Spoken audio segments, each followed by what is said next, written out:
This is Wayne at Firewater Forge, and this video is for a person who bought one of my blades on eBay.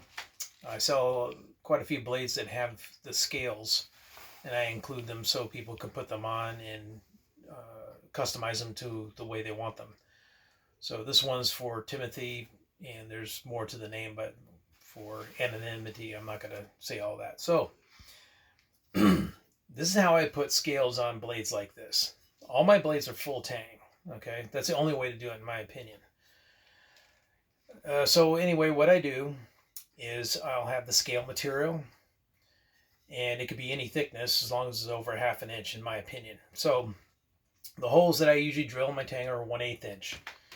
You'll notice that this one here has pins in it that actually they're hollow tubes. Most of them are going to come with solid pins. So what I do is this. I'll take the semi-finished blade and I will put it on a piece of wood that I want. And I will shoot holes. I'll drill one hole and put a pin in that. And then do it again here and then just drill the hole here. You don't have to pin that.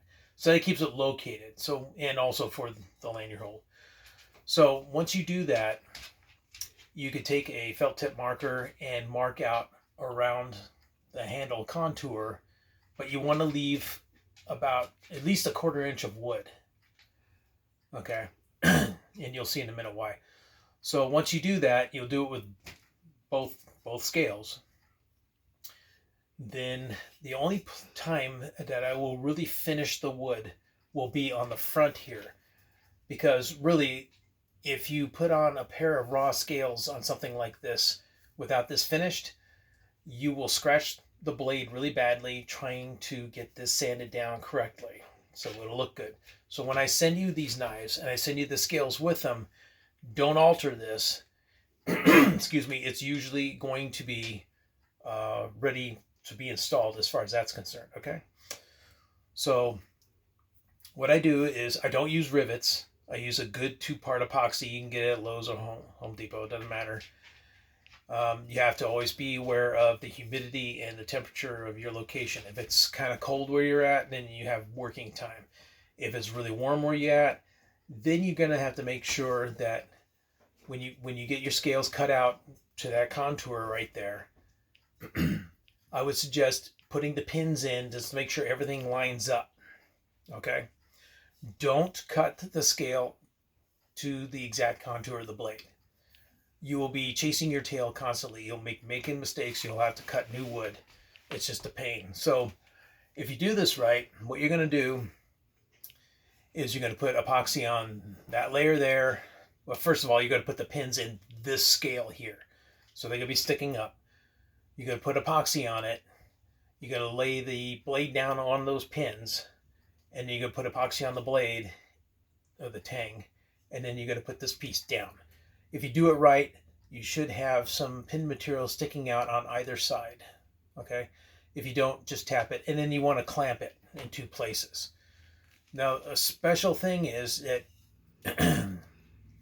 don't make the mistake of putting glue all the way up to the edge here. If you do, you will regret it. What you want to do is you want to put epoxy up to about where the closest pin is here to the blade, or the edge, excuse me. And then when you sandwich it together, if you can, kind of sandwich this part first and work your way back. You don't want epoxy to escape along and come out here. If it does, you're going to have a major mess on your hands. You'll be frustrated, angry, and you'll want to throw the knife across the room. And you might kill someone. So you don't want to do that. So just make sure you don't put the epoxy any closer than that. With the epoxy and the pins in place, it will be strong enough. You won't have to worry about attaching it here, and you'll have a nice, clean mating surface between these 2 pieces here. So once it's set up, you're going to have a lot of wood up here, right? So at that point, you can file it down, sand it, whatever you do to make it a smooth edge right across that tang. If you try to cut, like I say, sorry to repeat myself, but if you cut these these scale pieces too close to the steel, it may not work. And let me tell you, once you get a bunch of epoxy on there and it starts setting up, you just it'll drive you out of your mind. So this advice is really meant for people who haven't done this kind of thing before, but it's not a bad thing to go over. Once you have everything together and you cut it down, and then you can start rounding it like this. That's what I do. I put it in a vise and I sand it to make it nice and round here all the way around. You don't have to do a whole lot to get it to where you want it. When you do glue it together, your lanyard holes will be clogged up with epoxy. That's what happens. So after it's set up, you'll very carefully use a 1/4-inch drill and you'll just work it through there to work out the epoxy if you want to put a lanyard in there. Which, with a blade this big, having a lanyard there is a good idea, because if you slip and that thing goes flying, that's not good. So anyhow, if you have any questions about what I've just said, just contact me through YouTube here, or my email is firewaterforgeaz@yahoo.com. And that's it.